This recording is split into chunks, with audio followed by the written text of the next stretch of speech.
case, right? So that's aggressive participants. Passive participants are quite interesting, and this is essentially understanding the backbones towards about supply and demand, right? So you have aggressive participants and you have passive participants, and it's going to be I'm going to explain that when we go on the charts. What I mean by passive buying and sellers is right, passive buyers versus passive sellers. Now the delta is probably one of the most important things, if not the most important thing, when it comes to understanding footprint charts.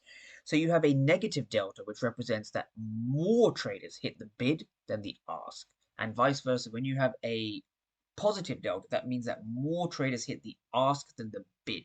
And you're going to see this a lot. And the delta profile is essentially depicted through this image over here. So we're going to be going over this in a lot of detail as I go into the chart. So stick with me through the end of this video. We're going to go on and we're going to understand a live case study, a buy trade on the S&P 500 cash index, and we're going to be understanding how you can trade SPY or S&P 500 or ES. They're all essentially S&P 500. How you can use footprint charts to your advantage, right? And everything comes back down to these numbers on the screen, right? So the numbers represent, again, the left is aggressive selling. Those are market participants hitting the bid, right? The right is aggressive buying. So you have more market participants hitting the ask than the bid, hence why you see aggressive buying at the top depicted in green.